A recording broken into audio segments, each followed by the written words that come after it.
Bien, muy buenos días, chicos y chicas de segundo año. Bienvenidos a la clase de lengua de este día. Espero que estén muy bien, que hayan amanecido con ánimos, con energías de trabajar y que ya pues hayan recibido sus dos primeras horas clase sin ningún inconveniente, que se hayan conectado, por supuesto, ¿verdad? Y a veces la hora de las 7 es la más difícil, pero de igual manera yo sé que ustedes son bastante responsables en ese sentido, así que bueno, darles la bienvenida también a esta clase, la clase de lengua de hoy. Y bueno, ahí les estoy compartiendo ya la pantalla para que en su cuaderno, porque ahora sí ya volvimos desde ayer al uso del cuaderno, al uso del libro, así que ya espero que todos estén listos ahí en su escritorio, en su mesa o donde quiera que estén, con su cuadernito listo, con su librito listo, su lapicero y todo lo que sea necesario para el desarrollo de la clase de hoy. Anotamos la fecha, hoy es 27 de julio, ya el mes se nos está terminando, ya vienen las vacaciones, así que hay que estar motivados. ¿Qué vamos a hacer en la agenda de hoy o qué tenemos planificado para hoy? Vamos a hacer la presentación de los contenidos e indicadores de logro. Si se fijan, en este caso está en plural y ahí podría surgir, híjole, y como vamos a ver dos temas de un solo. Sí, la respuesta es sí. Tenemos una ventaja, esta hora es un poco más extensa y los temas son cortos. No vamos a ver un tema, por ejemplo, de la extensión del realismo mágico, que ahí tuvimos que ver bastantes cosas, bastantes elementos, bastante teoría. En el caso de los temas de hoy son bastante específicos, son bastante escuetos, así que el tiempo sí nos va a alcanzar para poderlos desarrollar ambos. Vamos a anotar posteriormente en la otra diapositiva, vamos a anotar ya, ahí van a estar los temas, van a estar los indicadores de logro. Luego vamos a pasar a la parte de la reflexión, que siempre la realizamos, y vamos a hacer la lectura mecánica. La lectura mecánica de hoy la vamos a hacer de La Mujer Habitada. Si ustedes recuerdan, bueno, ya hemos escuchado las exposiciones de los 5 grupos, entonces en esta semana vamos a ir retomando fragmentos de las diferentes obras que se han expuesto para, pues, no olvidarlas, ¿verdad? Tener en mente en la escritura, recordar, qué sé yo, de vez en cuando algún personaje, alguna acción o algo de lo que ya escuchamos a sus compañeros explicarnos. Luego vamos a desarrollar el contenido y al final tendremos un espacio para preguntas y respuestas y también un espacio para ejercicios si el tiempo nos llegará a alcanzar. Entonces, ¿cuáles son los temas que vamos a ver el día de hoy? Son dos contenidos y son relacionados al área de figuras literarias y al área de corrección ortográfica de textos. Entonces ahí están los contenidos para que usted los anote. El primero de ellos es figuras literarias. ¿Qué figuras literarias vamos a ver? Epifonema, símil y antítesis. Son tres figuras que ya fueron estudiadas en tercer ciclo, que creo que más de alguna de ellas usted ya sabe de memoria, ya sabe perfectamente por qué se caracterizan, cómo puede hacer una, cómo puede identificar una en un texto. Entonces no es nada del otro mundo, solo son tres figuras. Vamos a recordar en qué consiste, es decir, su definición, y vamos a ver un par de ejemplos para entrar en sintonía. Recuerden que en esta parte nos interesa mucho la práctica, no tanto que se memorice o no tanto que se aprenda específicamente de pe a pa lo que dice la definición, sino que más bien el que usted pueda ser capaz de identificarlas o, por qué no decirlo, de hacer también estas figuras literarias, de crear sus propias composiciones. Y la segunda o el segundo contenido es uso de palabras de difícil escritura y vamos a centrarnos en las palabras compuestas. Aquí tengo mis reservas, quizás no sean de difícil escritura, solo es cuestión de conocer cuáles son los tipos de palabras compuestas y cómo se pueden elaborar, es decir, cómo se pueden hacer, cómo se pueden identificar, cómo se pueden tildar. Entonces no es, digamos que algo demasiado complejo. Por eso les digo que son dos temas específicos, son dos temas cortos, así que definitivamente que el tiempo sí nos va a alcanzar para poderlo desarrollar. Entonces, anótenlos, figuras literarias, epifonema, símil y antítesis. Y el siguiente es uso de palabras de difícil escritura, palabras compuestas. Eso tiene que ver con la corrección ortográfica de textos, que es una de las áreas en las que todas las unidades tienen un contenido, igual que figuras literarias. ¿Cuáles son los indicadores de logro? ¿Qué vamos a pretender o qué va a poder hacer usted al final de estos temas? Primero, escribe figuras a partir de textos literarios.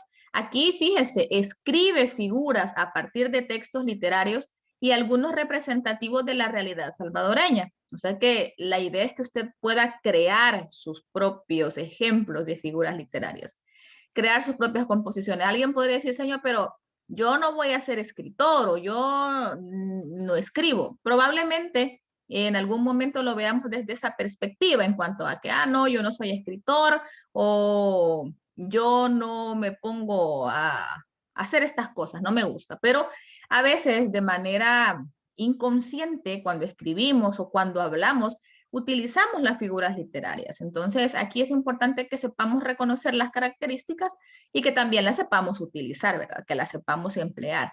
Y luego la segunda o el segundo indicador de logro es reconoce cómo aplicar correctamente palabras juntas o separadas con ejemplos personales o del grupo.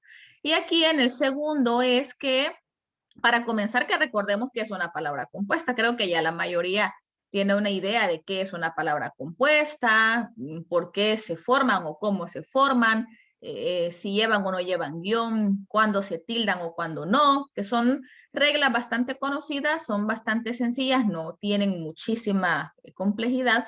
Entonces, si usted las sabe aplicar, obviamente se va a ver reflejado en su escritura. La ortografía es un punto o es una situación que no les va a servir solo para ahorita, no es solo, que me sirva para las tareas de lengua, no, que les sirva para todo, para todas sus actividades, de todas sus asignaturas, para su interacción con sus compañeros, en las redes sociales, con sus amigos, con su familia, con quien sea. En el ámbito universitario, dentro de muy poco tiempo, usted ya va a estar en la universidad. En el ámbito laboral, imagínense qué penoso es ver a un profesional escribiendo con errores de ortografía o con elementos ortográficos que dejen mucho que desear. Entonces, en estas situaciones, pues para no vernos en ese inconveniente y no ser nunca de los que me van a achacar y van a decir, no, es que su ortografía es pésima, pues procuremos poner atención en la medida de lo posible, que pongamos atención y practiquemos, pues nos va a ir mucho mejor con esta parte. Luego la parte de la reflexión. En la reflexión, esta semana, bueno, ayer comenzamos y estábamos hablando del tema de la familia. Entonces, el día de hoy también vamos a hablar de la familia. Y la reflexión dice, la familia es la base de la sociedad y el lugar donde las personas aprenden por primera vez los valores que les guían durante toda su vida. La familia es la base de la sociedad y es el lugar donde las personas aprenden por primera vez los valores que les guían durante toda su vida.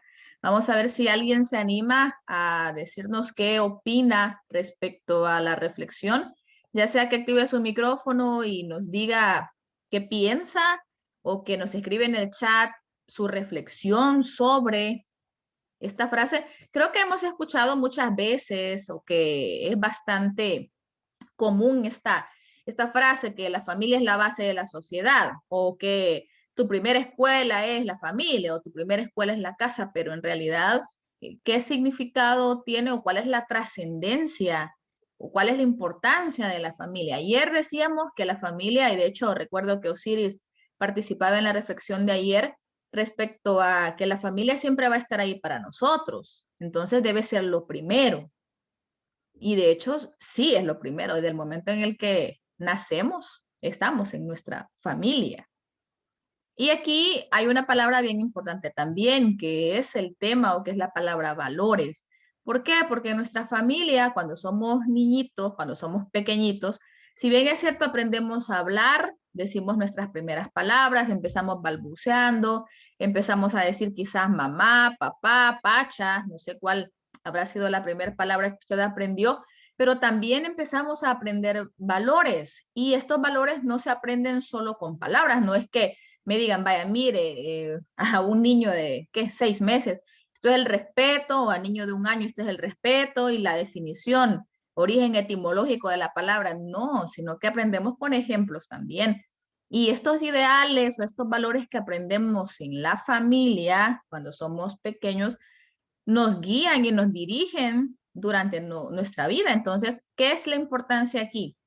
Que sepamos que lo que hemos aprendido en nuestra casa, lo positivo, lo bueno que hemos aprendido en nuestra casa, no lo descartemos, no lo desechemos a pesar de la influencia que podamos tener de nuestros compañeros, nuestros amigos. La sociedad en general está perdida. Hay muchas personas que no fomentan o que lastimosamente no tienen un canon de valores o ideales, pero si usted los tiene, si en su familia se los inculcaron, pues no los deje, no los deseche, no deje de practicarlos. ¿Por qué? Porque al final es una guía para nosotros.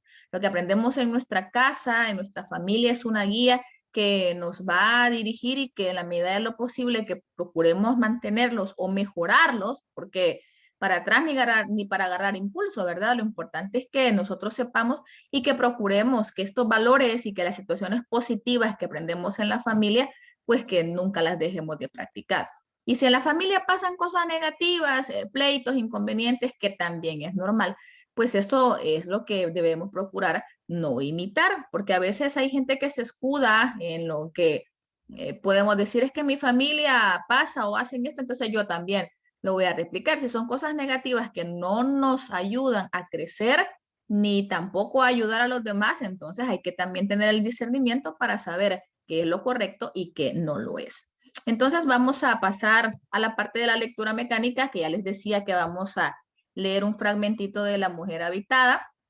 Y esta parte creo yo que es de las más importantes, creería yo, no estoy bien segura si fue en este grado que leyeron este fragmento, pero de igual manera, si es así, me interesa que lo volvamos a recordar porque es una situación o es quizá la base o el principio que nos rige esta obra y que ya sabemos de qué se trata porque el grupo número 3 de manera excelente nos lo explicó.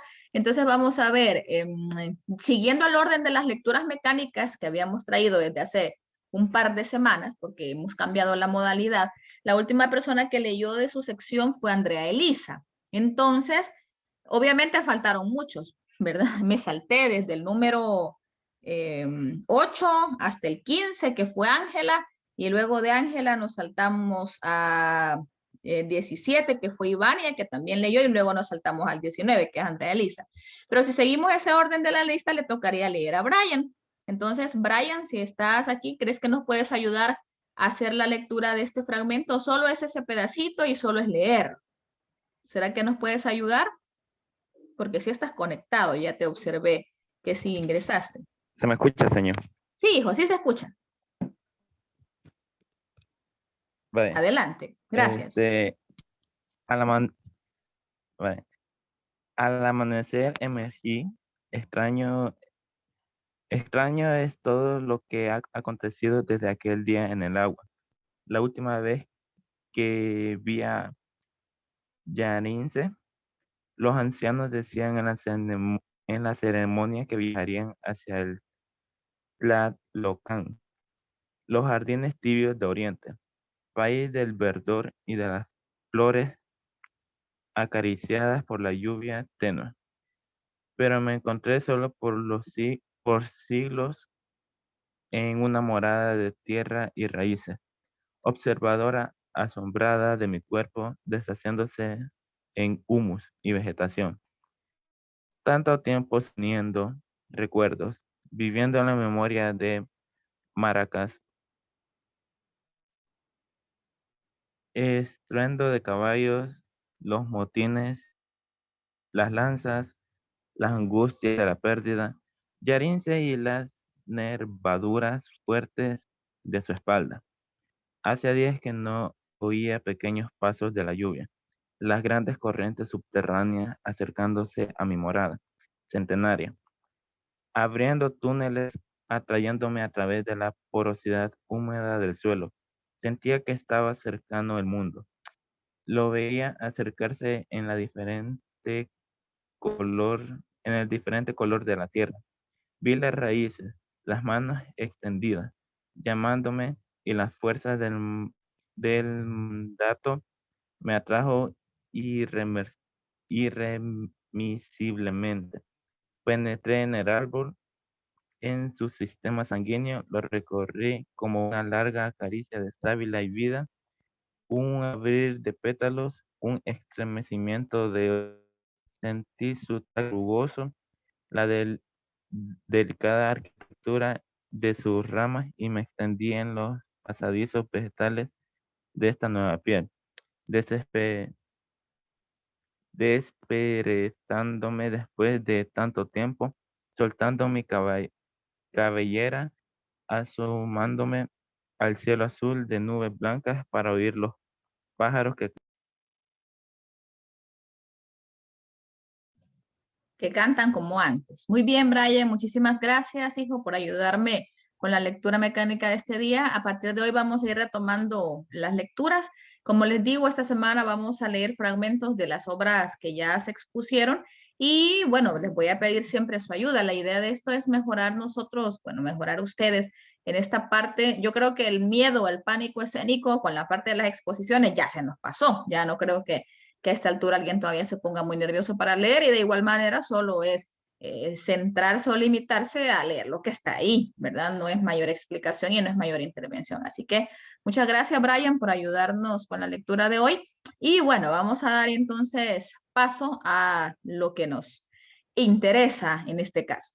En el libro de texto están las definiciones de las figuras, hay ejemplos, los vamos a retomar. Ustedes saben que nuestra base en estos últimos días o en estas últimas semanas o meses de la modalidad semipresencial, ahora estamos en la virtualidad, pero el libro de texto ha sido nuestra base para comenzar, que no nos quede como nuevo y que digamos, no, el libro jamás, el libro de lengua nunca lo usé, sino que vamos retomando de ahí los contenidos, vamos subrayando, vamos resolviendo las actividades cuando nos queda tiempo, pero antes de pasarnos a las páginas del libro, yo traigo unas imágenes acá que de hecho están en su guía también de la semana, que yo esperaría que ustedes ya las le hayan echado un vistazo, y para que tengamos un primer acercamiento, ¿qué es el epifonema? O recordar qué es el epifonema. Y la definición que está en esta imagen nos dice que un epifonema es usado para agregar una exclamación para reducir el razonamiento previo que surge luego de una explicación o argumento. Es decir, que en un epifonema yo tengo un verso o tengo una estrofa y al final de esa estrofa yo tengo una exclamación o yo tengo una frase que me resume, que me sintetiza o que de alguna manera hace referencia a lo que dije en las líneas previas o a lo que dije en las ideas previas. En el caso, por ejemplo, de lo que observamos en la presentación, dice lo que hay que ver. Obviamente este ejemplo de lo que hay que ver es el final, pero que ya se ha dicho o que ya se ha explicado o que ya se ha dado un antecedente respecto a algo. Imagínense que digamos, ahora en la calle los niños de entre 5 y 10 años no obedecen a sus padres que les dan una indicación, lo que hay que ver, como quien dice, al tiempo que hemos llegado. En mis tiempos, mi mamá o mi papá me volvían a ver y con una mirada yo entendía, más ahora no hacen caso. Entonces, este tipo de frases como lo observo, lo analizo y, Dios mío, ¿hasta cuándo? Estas expresiones normalmente son exclamaciones que vienen o que se ubican al final de una estrofa, al final de un conjunto de ideas y que lo que hacen es resumir, sintetizar o simple y sencillamente dar un punto de vista, dar una expresión, dar un razonamiento respecto a lo que dije, eso es un epifonema. Ahora, ¿cuál es el tono de un epifonema? Casi siempre son exclamaciones, pero estas exclamaciones pueden ser de sorpresa, como los ejemplos que tenemos ahorita en la imagen, pero también pueden ser de un tono triste, de un tono trágico, pueden expresar molestia, pueden expresar distintas emociones y obviamente en el ámbito de las figuras literarias ustedes saben que se utilizan mucho en la parte poética, ¿sí? En la parte de la poesía, en los textos líricos, no es exclusivo, pero casi siempre las figuras literarias se relacionan o se concatenan más con esta parte. Entonces, quiere decir que son subjetivos. Entonces, no estaría malo que en un epifonema coloquemos nuestra percepción, nuestra apreciación sobre las ideas que se han dicho previamente. Esto es nada más como un antecedente. Ya vamos a ver lo que el libro nos dice para ir complementando. Pero como les digo, esto básicamente es un repaso porque son figuras que ustedes ya han visto. Entonces no es como, wow, jamás. Ahora, si alguien no la había visto, pues qué bueno que lo estamos viendo en este momento. Luego la otra, el símil. Esta es la más fácil de las fáciles. Es más, antes de que veamos bien esto, ¿alguien me puede decir o alguien nos puede compartir qué es un símil sin necesidad de leer nada? ¿Qué conocimientos previos tenemos sobre un símil? ¿Qué es o cómo lo identifico? Vamos a ver si alguien activa el micrófono. Vaya, aquí tenemos ya. Fabi dice que es una comparación. Perfecto. De hecho, y también lo apoya Víctor y también lo apoya Ángela. Qué bien, me gusta. ¿Por qué? Porque lo que hace un símil es comparar. Definitivamente, de hecho, el símil recibe otro nombre. Y ese otro nombre es justo el que sus compañeros, tanto Fabiola como Víctor como Ángela, nos acaban de decir. ¿Es un símil o es una comparación? Y dice la definición que tenemos en la imagen, se refiere a la comparación, justo como lo decían sus compañeros, de algunas de las cualidades que el ser humano puede poseer. En este caso, quizás la definición está bastante limitada porque no es o no son solo cualidades que el ser humano puede poseer. El símil puede desarrollarse en diversas situaciones, en animales, en cosas, en lugares, en lo que sea, en el cual o siempre y cuando quede en evidencia que estoy comparando dos cosas, dos elementos, dos animales, dos personas o un ser animado con un ser inanimado, pero que esta comparación tenga un nexo comparativo, es decir, que haya una palabra que nos haga entender que estoy comparando. ¿Cómo? Igual que, parecido a, semejante a. Casi siempre lo relacionamos con el cómo y de hecho observemos los ejemplos. Ella tiene el cabello como una mota de algodón, o sea, blanquito, bien bonito. Ella tiene el cabello como una mota de algodón. ¿Qué estoy haciendo aquí? Estoy comparando el cabello con el algodón. Obviamente tiene que haber una relación de semejanza.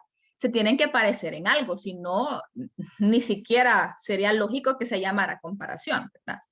La otra, era tan ácido como el limón. Me comí algo o probé algo y este algo era tan ácido como el limón. ¿Qué estoy haciendo? Comparando una cosa, el sabor de algo con el limón. ¿Cómo voy a saber que hay un símil? En este caso tengo la partícula comparativa como.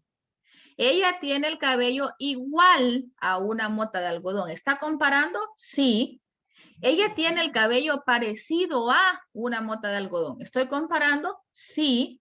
Ella tiene el cabello semejante a una mota de algodón. ¿Estoy comparando? Sí. Entonces, siempre y cuando en estas comparaciones o en la similitud o en la semejanza que yo hago entre una cosa y otra, y yo tengo un nexo de comparación, eso es un símil. No lo debemos confundir con otra figura de comparación que también hace una relación de semejanza, que es la metáfora. Pero la diferencia fundamental es que la metáfora es una comparación implícita, porque no tiene un nexo. En cambio, el símil es una comparación explícita. No hay donde perderse porque ahí está la palabra o las palabras que me guían y me hacen saber, aquí estoy comparando una cosa con otra. Quizá en este caso el ejercicio de razonamiento de análisis tiene que venir con base en qué, o sea, en qué se parecen. Porque si yo lo veo literal o lo veo textual, puede parecerme fuera de lógica. El cabello como una mota de algodón, alguien diría, ¿y en qué se pueden parecer? Puede ser en la suavidad, puede ser en el color, ahí depende del contexto también, ¿sí? Porque si ha habido un antecedente y me están describiendo algo, puede ser una persona, puede ser un ancianito, qué sé yo, un bebé o un niño. Entonces, dependiendo de eso, yo ahí voy a encontrar el parámetro de comparación entre el objeto, entre el término real, podríamos decir, con el término evocado, que son los términos que normalmente, o con los que normalmente se designa una metáfora, pero al final es una comparación también. Y la tercera figura es la antítesis. En el caso de la antítesis, lo que hace es mencionar características opuestas de situaciones, personas, sentimientos, que siempre aparecerán como contrarios uno de otros. Es decir, que la antítesis se presentan o la antítesis refleja palabras que se oponen entre sí, o sea, si son opuestas, ¿cómo se llaman estas palabras? A mí ya se me olvidó cómo se llaman las palabras que son opuestas entre sí. Por ejemplo, blanco y negro, alto, bajo. ¿Cómo se llaman estas palabras? ¿Qué nombre recibe esta relación? Antónimos, muy bien. Ángela, una de las claves o una de las pautas que nos pueden servir para identificar antítesis, no siempre, porque no siempre van a ser tan obvias, pero la antítesis sirve porque nos refleja ciertas características, ciertas palabras, ciertas frases o ciertos elementos que son opuestos, pero que no resultan absurdos. O sea, no resultan absurdos porque si no, entonces estaríamos ante un oxímoron y eso es otra figura que vamos a ver, creo que está más adelante en una unidad posterior. Pero observen el ejemplo, yo soy azúcar y tú eres la sal. Yo soy azúcar y tú eres la sal. ¿Qué quiere decir esto? Que yo soy una persona amable, dulce, cariñosa, comprensiva, mientras que tú eres el simple, el amargado, el que ni caso me hace, aunque yo te ande buscando, ni me contestas los mensajes, me dejas en visto, me ignoraste, Marco, y no me contestas. Entonces, hay un contraste de ideas, pero no son absurdas, no son ilógicas, tienen todo el sentido del mundo. Y ahí también tenemos palabras que se pueden considerar antónimas, azúcar y sal. ¿Por qué? Porque en este caso el sabor, el gusto es totalmente diferente. Entonces, la antítesis son ideas, son palabras, son frases que hasta cierto punto se oponen o se contraponen entre sí, pero que dentro del contexto en el que se utilizan tienen un sentido. Bien, esto es en cuanto a que tenemos o para que observemos diferentes perspectivas o diferentes definiciones y no nos quedemos o no nos encerremos solo con la parte del libro. En este caso, igual con los ejemplos. Ya tenemos algunos ejemplos que nos van a servir como base. Ahora, en el libro de texto está este tema, así que nos vamos a ir a la página 147, que es donde está el desarrollo de este tema de figuras literarias. Voy a compartirles yo también la página del libro. Yo sé que ustedes tienen su libro ahí. Estoy muy, pero muy segura que lo tienen. Entonces, solo será cuestión de ir llevando la lectura, que usted subraye lo que considere de relevancia, que veamos los ejemplos y que luego hagamos la actividad. Las actividades las vamos a dejar para el final, tanto las de este tema como las de la corrección ortográfica. Y ahí tenemos la definición, epifonema. Por cierto, hay que ser muy cuidadosos con el tema de tildes. Epifonema no lleva tilde, ya observaron. Pero a veces, como la palabra epífora, por ejemplo, lleva tilde, entonces yo le voy a poner la tilde ahí en la I. No, ahí estaríamos cometiendo un error, porque acuérdense que la pronunciación es muy importante. Por ejemplo, se me viene a la mente ahorita uno de los cuentos de Flores Oscuras. Ángela, y ahí, ¿cómo se pronuncia la otra palabra? ¿Lleva tilde o no lleva? Porque muchos dicen petímetre y la palabra no lleva tilde, es petimetre. Entonces, a veces uno ve, no, hombre, como sea, o si todos nos van a entender.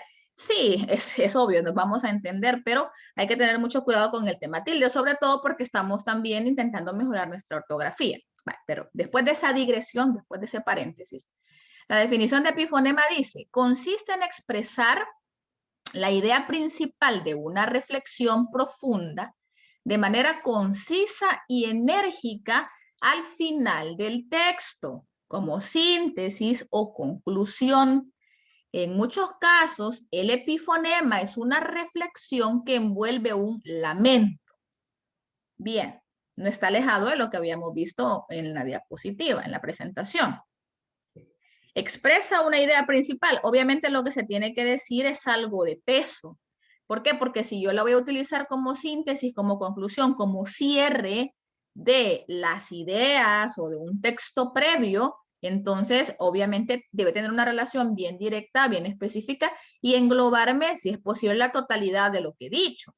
A veces tiene un tono de lamento, a veces es sorpresa, a veces es enojo, a veces es admiración. Ahí depende obviamente del autor, o sea, de quién lo haga y de qué quiere expresar.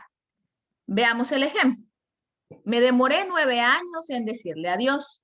9 años de esperanzas defraudadas, de búsquedas inútiles, de falsos arrepentimientos, de incontables raterías, traiciones, vulgaridades, sospechas y humillaciones hasta que por fin acepté en el fondo de mi corazón que es imposible ayudarle. Ojo, ahí no hay signos de exclamación, no hay signos de interrogación, no me denota una sorpresa como bien clara en la que yo tenga que decir, hasta que por fin la entonación. No, no hay una exclamación y de hecho la idea está continuada, está yuxtapuesta con las ideas anteriores, hay una coma, pero sí está dando una especie de cierre, porque me está diciendo que pasó 9 años o que pasé 9 años intentando hacer entrar en razón a una persona, amiga, date cuenta, y por gusto, no me hizo caso nunca. Entonces, ¿qué pasó? Que entonces recapacité yo que es por gusto, que no le puedo ayudar, no me va a hacer caso. Entonces, ¿qué sucede? Que hay un antecedente, que hay un conjunto de ideas que me está describiendo, que me está contando algo, y al final yo hago el cierre. Eso es un epifonema. A veces puede ser como exclamación, a veces no. A veces puede expresar sorpresa, a veces no. En este caso, por ejemplo, alguien podría decir que envuelve un lamento. Quizás sí. O puede ser que envuelva enojo. Ahí depende, obviamente, de la subjetividad también de la persona, porque a mí yo puedo decir, es que, ay, no, de verdad que estoy triste porque nunca se dejó ayudar, entonces le va a ir mal y me siento mal por él o por ella. En este caso es una mujer, me siento mal por ella. Pero a veces alguien puede decir, no, hombre, es que a mí me da cólera que nunca me hizo caso y yo le di. Entonces, obviamente eso también depende del contexto y depende de cada uno. Pero a lo que vamos es que el epifonema entonces es una reflexión que se hace al final de un texto, al final de un conjunto de ideas, como una conclusión, como un cierre, y que a veces puede tener diferentes tonos, diferentes maneras de representación, pero que va al final, y que engloba, quieras o no, lo que se ha dicho previamente. Vamos con la antítesis. Consiste en emplear dos sintagmas. Ah, sintagmas. Sintagma es una palabra o un conjunto de palabras que tienen una función específica en la oración. Vaya, pueden ser sustantivos, adjetivos, verbos, cualquier palabra que forme un sintagma. Pueden ser frases, pueden ser versos, o sea que no me limita y me dice, vaya, mire, tiene que ser una palabra, a ley. Puede ser, acuérdense que cuando yo digo frase incluyo varias palabras, ¿verdad? O versos, en cada uno de los cuales se expresan ideas de significación opuesta. Esa sí es una clave. Esta palabra sí es importante. O impresiones más subjetivas e indefinidas que se sienten como opuestas. Veamos el ejemplo. Un gitano corpulento, de barba montaraz y manos de gorrión. ¿Alguien podría decir en qué parte o cómo es que en esta frase de 100 años de soledad hay una antítesis? Pero es que mira, yo no veo cabal las palabras blanco, negro, alto, bajo. No, no siempre va a ser así. Eso puede servirme como una pista.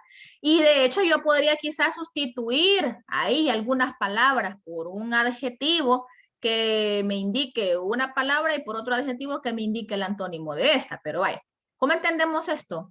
¿Alguien me podría decir por qué consideramos o por qué el libro me coloca este ejemplo como antítesis?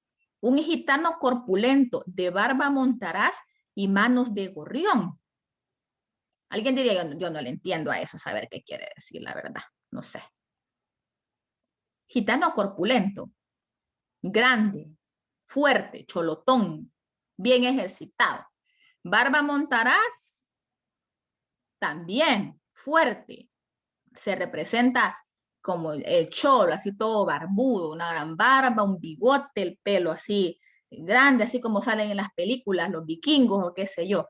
Pero donde dice manos de gorrión, es como que se viene la parte, los gorriones son chiquititos, son bien frágiles.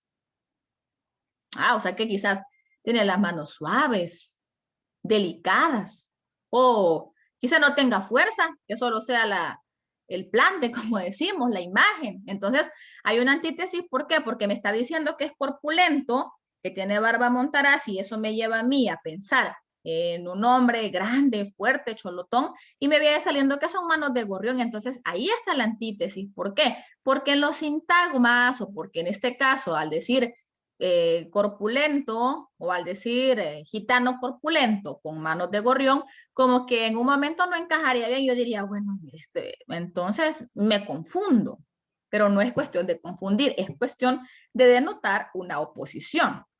Y en este caso, pues, puede suceder, hay personas, hay hombres que se ven grandes y se ven fuertes, pero que no tienen fuerzas, Ni siquiera va, no, es que si no, voy a poner yo la botella del agua cristal en el recipiente donde se ubica para que se sirva. Pero no, hombre, mejor que lo haga fulanito, él, mira, se ve fuerte. Y a veces le decimos, vaya, que lo ponga y le termina botando todo. Entonces, esa oposición de ideas que no son absurdas, sino que tienen toda la lógica del mundo y pueden ser reales en ciertos aspectos, entonces eso es una antítesis. Y la última, que esa sí es la más fácil, que es el símil, consiste en hacer una relación de semejanza entre dos seres, ideas o conceptos. Los dos elementos de la comparación, ojo, esa palabra era la que justo me decían ustedes cuando yo pregunté sobre el símil, aparecen unidos por medio de nexos comparativos. Importante, debe tener nexos de comparación. ¿Y cuáles son? Ahí tenemos algunos, como, tan, tal que, parecido a, igual que, semejante a. Todas esas palabras o frases o conjuntitos de palabras que me indiquen y que yo entienda y que yo capte, estoy comparando, símil, no hay dónde más buscar. Mi esposa se dejaba llevar por el automatismo del trabajo impuesto, como yo me dejaba llevar por el automatismo de mi oficio. ¿Cómo? Va, ya. Y ese cómo no lleva tilde porque estoy comparando. Si fuese para preguntar o si fuese un interrogativo directo o indirecto, ahí sí. Y obviamente si está tildado no me indica un símil. Si yo voy a crear un símil, ese cómo tiene que estar sin tilde. Sin tilde, ¿por qué? Porque es un nexo comparativo.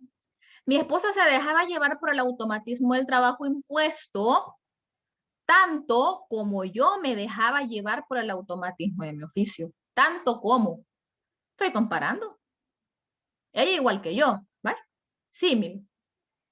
Mi esposa se dejaba llevar por el automatismo del trabajo impuesto, igual que yo me dejaba llevar por el automatismo de mi oficio.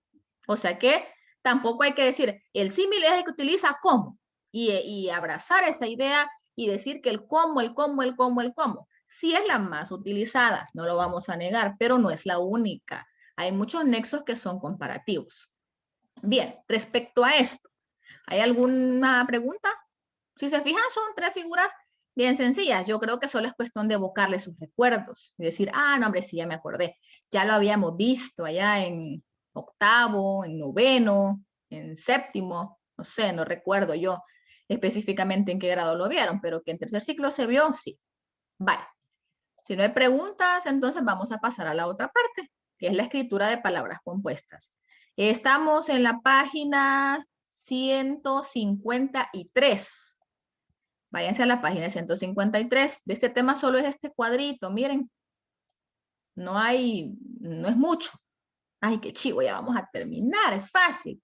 Eso es fácil. Y yo sé, créanme, que yo ya sé que esto ya, ustedes ya lo saben, pero no puedo decir yo, bueno, se los voy a evaluar, de todas maneras ya lo saben, no lo puedo dar por entendido porque siempre hay algunas cosas que nos pueden hacer dudar o siempre hay algunas cosas que se nos borran. Entonces, para tenerlo fresquecito en nuestra mente, lo vamos a retomar. Escritura de palabras compuestas. Ese es el tema. Las palabras compuestas se forman por la unión de dos palabras simples o de dos palabras léxicas, de dos bases léxicas, perdón. Su escritura se puede realizar de dos maneras. Recuerdan ustedes que dependiendo de la estructura de las palabras pueden ser simples o compuestas. Las simples son aquellas que tienen una sola raíz y su desinencia, mientras que las compuestas son aquellas que tienen dos raíces porque están formadas por dos palabras simples, ¿sí? O lo que también se conoce como dos bases léxicas, dos bases, dos raíces. Pero hay diferentes maneras de plantearlas. Están las que se escriben juntas, o sea, bien separaditas, sin espacio, sin guión, sin nada entre ellas. Y están aquellas que se escriben separadas, que utilizamos un guión para separar ambas palabras, pero que siguen siendo compuestas. ¿Por qué? Porque tienen dos raíces. Las que se escriben juntas tienen diferentes fórmulas. Cuando digo diferentes fórmulas me refiero a que pueden estar formadas por bastantes categorías gramaticales diferentes. Al hablar de categorías gramaticales, usted automáticamente tiene que llevar a su mente y pensar cuáles son. Sustantivos, adjetivos, verbos, adverbios, determinantes, pronombres. Obviamente las categorías invariables o las categorías como preposiciones, conjunciones, determinantes, no me van a servir para hacer una palabra compuesta. En el caso nada más de algunos pronombres que se catalogan como pronombres enclíticos, que ya vamos a mencionar algunos ejemplos. Pero cuando yo tengo las palabras juntas o para formar una palabra compuesta junta, tenemos varias fórmulas. La primera, al unir dos sustantivos. Bye. Esta unión no tiene que darse al azar, o sea, no es voy a agarrar, quiero ver, cualquier cosa que yo vea. Voy a agarrar pan y voy a agarrar televisor. Va, pan, televisor, ya hice una. No, tampoco, o sea, no es cuestión de inventar disparates. Pero al unir dos sustantivos, yo tengo palabras que ya existen, que ya son palabras compuestas. Telaraña, coliflor. Va. En este caso, conviene aclarar que cada uno de los elementos de las palabras mantienen su tildación. En este caso, esta idea creo que nos puede generar ambigüedad, así que ya les voy a explicar qué va a pasar cuando yo tengo una palabra compuesta junta. Al unir un sustantivo con un verbo, sustantivo más verbo. Maniatar, maniatar. Abre latas, saca corchos. ¿Sí? Tengo un sustantivo más un verbo. Al unir dos adjetivos, cualidades o características, agridulce, altiplano, vale, agridulce, el pollo agridulce de la comida china, agridulce, dos adjetivos están fusionados, y si se fijan, obviamente hay algunas que pueden sufrir apócope, vaya, por ejemplo, aquí el adjetivo es agrio o agria, ¿verdad? Pero no digo agrio dulce, sino que se omite o se suprime, se hace un apócope de la última palabra de agrio o agria y se deja agridulce. Eso sí se puede hacer, pero no es que vamos a inventarnos nosotros las palabras compuestas, prácticamente ya las tenemos en nuestro léxico, ¿verdad? Al unir un adjetivo con un adverbio o viceversa. Asimismo, bien pensante, etcétera. Tengo un adjetivo más un adverbio. Al unir dos verbos, hazme reír. Fui el hazme reír de la fiesta. Tengo mucho que hacer. ¿Qué hacer? ¿Qué hacer? Va a unir. Al unir un verbo con un adverbio o viceversa, menospreciar. Canta mañanas. Al unir un verbo con un pronombre, verbo más pronombre, quien quiera, cualquiera. Al unir dos adverbios, anteayer, antenoche. Entonces, chicos, ¿qué nos damos cuenta? Aquí no necesito, porque no es nuestro indicador de logro, nuestro objetivo, que se memorice todas estas palabras. Por supuesto que no. Ni tampoco que se memorice estas fórmulas. Sustantivo más sustantivo, sustantivo más verbo, adjetivo más adjetivo. No. Solo es cuestión que se fije que al unir o al tener alguna de estas maneras en las que yo combino las palabras, las voy a escribir juntas. Pero en cuanto a la tildación, la regla me dice que si yo tengo dos palabras que voy a formar en una compuesta unida, la primera palabra pierde su acento y la segunda lo mantiene. ¿Sí? Veamos en el caso de asimismo. Si observamos esta palabra, yo tengo, o si la separara, las dos, así lleva tilde. Así es una palabra aguda. Mismo no lleva tilde. Entonces, cuando yo la uno, la primera palabra pierde su acento. O sea que en este caso no le voy a colocar tilde. Y mismo lo va a conservar, pero como no tenía tilde de manera original, porque es una palabra grave y termina en vocal, entonces la voy a dejar así.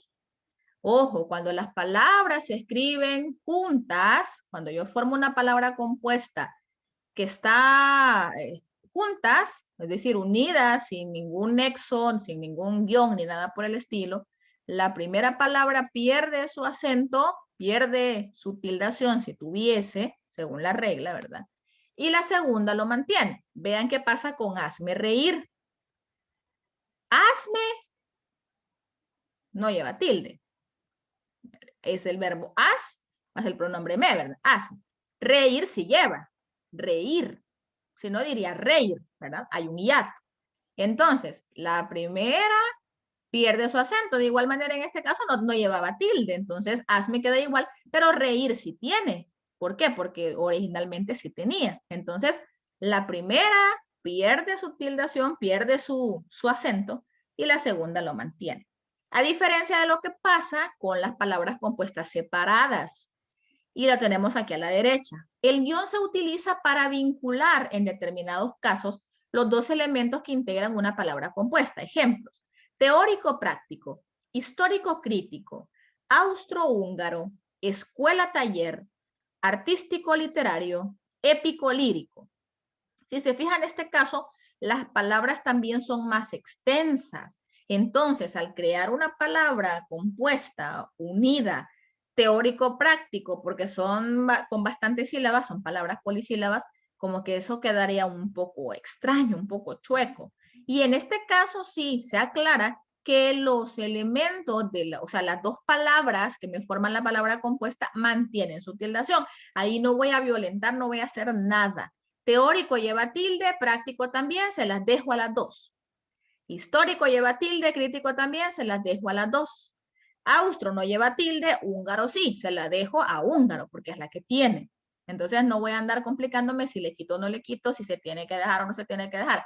Si están separadas por guión, las dos respetan la tilde si la llevaran. Porque ojo, no estoy diciendo tilde las dos, porque ahí se vienen las reglas que deberíamos manejar de las palabras agudas, cuáles son cuando se tildan, las palabras graves, cuáles son cuando se tildan, las esdrújulas, las sobresdrújulas, y eso ya es conocimiento pues bastante, ¿qué? Manejado por ustedes. Entonces lo que nos interesa en este caso es que sepamos cuáles son los tipos de palabras compuestas que existen, cuándo los voy a tildar, y obviamente esto nos va a servir más para la parte práctica, no solo es cuestión de, tal vez en algún momento lo aplico, ¿verdad? No, es necesario que vayamos comprendiendo algunas cosas y a veces uno se cuestiona, por ejemplo, la palabra a sí mismo. Creo que a muchos nos pudo haber dado confusión alguna vez. Sí, pero es que así lleva tilde, entonces se la tengo que poner o no. No, porque en este caso estoy formando una palabra compuesta. Y aquí no está, pero yo lo voy a mencionar. Cuando yo tengo un adjetivo y le agrego el sufijo mente, ¿se acuerdan de qué pasa cuando yo tengo un adjetivo y le agrego el sufijo mente? Por ejemplo, felizmente, felizmente. ¿Sigue siendo adjetivo o qué categoría gramatical es esa? Cuando yo tengo felizmente. Adverbio. Adverbio, perfecto. Cuando yo voy a formar un adverbio que es compuesto también, porque tengo una palabra simple más el sufijo mente, también hay que tener en cuenta la tildación de esto. ¿Por qué? Porque si el adjetivo base que yo utilicé y le agregué mente no lleva tilde, entonces no le voy a colocar. Pero si el adjetivo que tomé como base sí tiene tilde, entonces la tilde se mantiene. Yo dije felizmente. Feliz no lleva tilde porque es aguda y termina en Z. Entonces, felizmente no va a llevar tilde. Pero ¿qué pasa si yo digo útilmente? La palabra útil sí lleva tilde. Útil. Es una palabra grave y termina en L. Entonces yo le coloco la tilde en la U. Al decir útilmente, esa tilde se va a mantener en la U. O sea que si el adjetivo base tiene tilde, usted no se la va a quitar y no le va a hacer nada a eso. Pero si tiene, entonces sí se la va a dejar porque tiene que mantener la tilde del adjetivo base. Y luego otra cosa que voy a mencionar también, que no está aquí, pero que nos sirve también para aprender, es cuando yo tengo un verbo. Y a veces a los verbos les ponemos un pronombre. Y esos pronombres se llaman enclíticos porque tienen la capacidad de pegarse al verbo, ¿sí? Se pegan, se adhieren, como una sanguijuelita. Si yo digo dámelo, vaya, da, el verbo dar. Me, ¿a quién? A mí. En este caso es el complemento indirecto.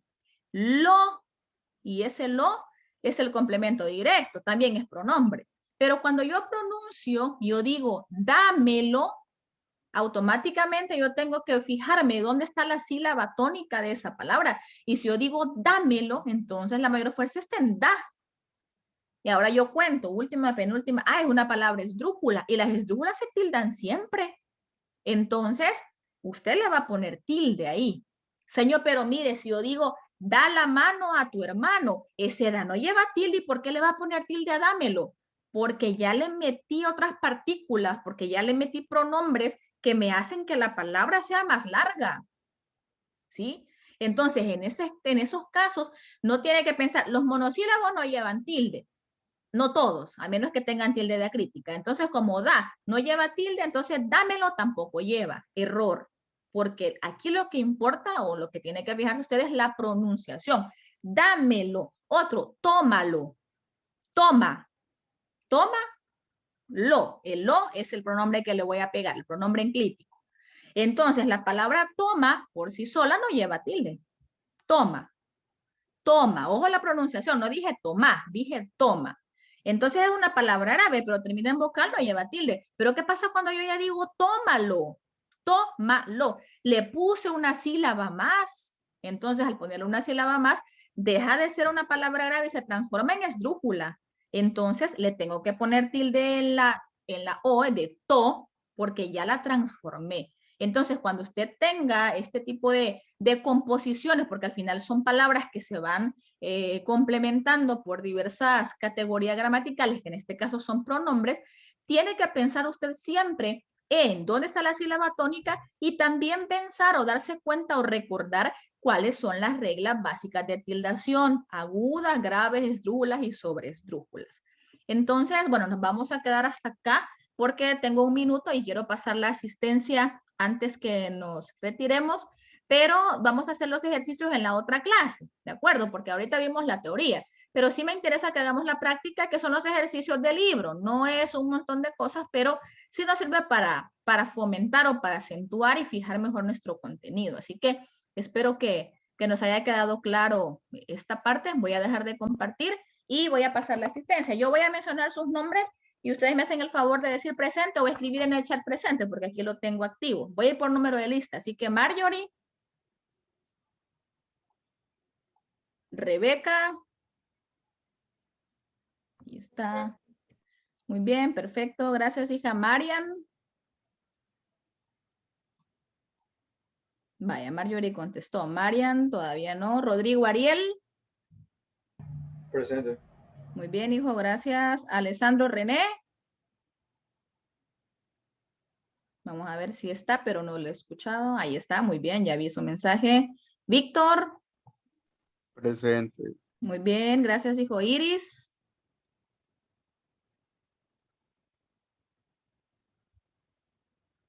Daniel. Ahí está. Fabi. Camila. Presente. Perfecto, muy bien. Ana. Presente. Muy bien. Gabriela Isabel.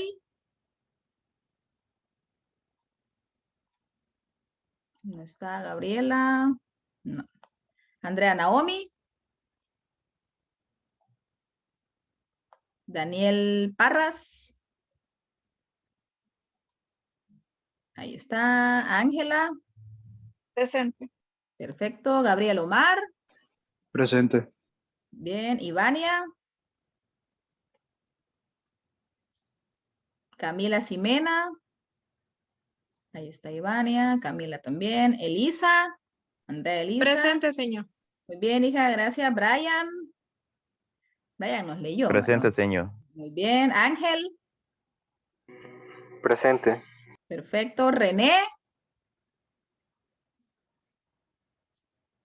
Osiris. Presente, señor. Muy bien. René todavía no da señales. Anderson. Y Nelson. Presente, señor. Perfecto. Bye. Bueno, chicos, entonces nos vamos a quedar hasta acá. Les agradezco su asistencia a la clase. Feliz receso y nos reunimos en la siguiente. Cuídense y hasta pronto. Gracias, señor. Gracias a ustedes, hijos. Cuídense.